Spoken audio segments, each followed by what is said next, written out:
सीहोर जिले के दोरहा कस्बा में एक बहन को निर्दय से मौत के घाट उतारने वाले बदमाश जमानत पर बाहर आकर अब फरियादी भाई पर समझौता करने के लिए दबाव बना रहे हैं।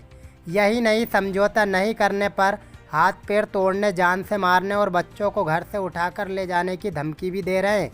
उक्त खतरनाक आरोपियों पर हत्या, लूट, अड़ीबाजी, गोमांस तस्करी, तोड़फोड़, ज़मीनों पर कब्जा, जान से मारने की धमकी जैसे कई मुकदमे दोरहा सहित आसपास के थानों में दर्ज है।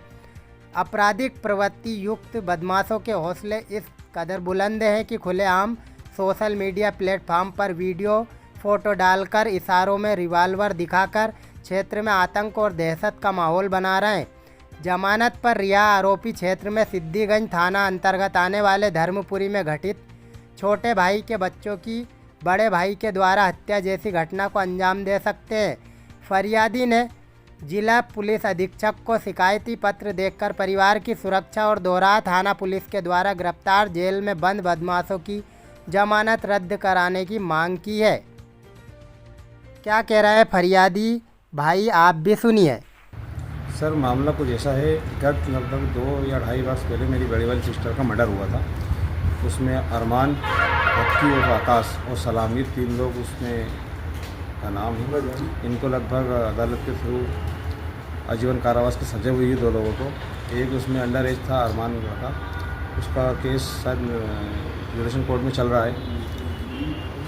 अभी लगभग 6 महीने या 4 महीने पहले उनकी जमानत हो गई, हक्की की और अरमान की। इसके बाद से ही सर वो मेरे ऊपर पैसों की अड़ी, हाथ पैर तोड़ने की धमकी, मेरे बच्चों को उठाने की धमकी सब दे रहा था। उसकी रिकॉर्डिंगें मेरे पास हैं। मैंने इसकी शिकायत अपने थाना दोरहा में भी करी, एसपी ऑफिस सीहोर में भी करी है। उनको देखते हुए पुलिस ने उनके ऊपर FIR दर्ज करी, 308 और 351 का मामला कायम करा उनके ऊपर और उन्हें जिला जेल में पहुँचा दिया गया है। लेकिन सर अब भी शिकायत ये है मेरी थोड़ी सी कि उनके भी कुछ घर के लोग ऐसे हैं, उनके दोस्त यार ऐसे हैं, उनके परिवार के लोग ऐसे हैं कि वो मुझे अब भी है कि ठीक है, जिसको जेल पहुँचाया आपने पहुँचा दिया, पर अब तू तो यहीं है।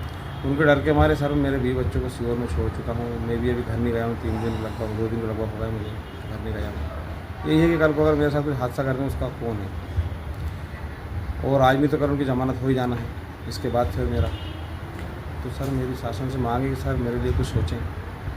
कल को मेरे साथ कुछ हो जाता है। अभी कुछ टाइम पहले आपने सुना होगा सिद्दीगंज मगरदे का केस है, जिसमें बड़े वाले भाई ने छोटे वाले भाई के बच्चों को मारने की धमकी दी थी। उसने आवेदन भी दिया था। पुलिस ने कार्रवाई क्या करी क्या नहीं करी वो एक अलग बात है। नतीजा ये हुआ कि उनके दोनों बच्चों को मार दिया गया। और सर मैं नहीं चाहता कि वो कोई ऐसा हादसा मेरे साथ हो। तो मैं सूचना देना चाहता हूँ सबको कि सर मेरी जहाँ तक जो हो सके कानून मेरी मदद करे, प्रशासन मेरी मदद करे। अदालत सर मेरी मांग है कि जो ये 2 आरोपी हैं मेन, हक्की और आकाश और सलाम, इनकी जो 302 में जमानत हुई थी वो खारिज हुई, क्योंकि उनकी जमानत तो ही उनकी मेन ताकत हो गई। जमानत मिल गई, उनको अंदाज़ा लग गया कि कुछ नहीं होता, 302 में मर्डर केस में इंसान बाहर हो जाता है।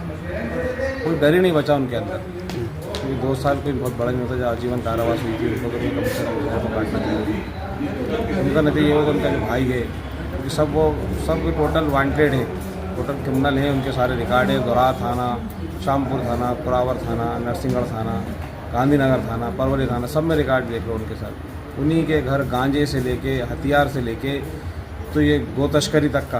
अभी आपने कुछ मामला सुना होगा, उनका एक छोटा वाला भाई था मुबीन, उसका भी एक केस है गोमांस का, आज से 4-5 महीने पुराना केस है। उनका एक भाई ऑलरेडी गांजे केस में जेल में है। यहाँ तक कि उन्हीं के परिवार, उन्हीं के ग्रुप के लड़कों ने हमारे दोरहा थाना को जान से गोली मारने तक की धमकी दे चुके हैं। मतलब फुल वांटेड।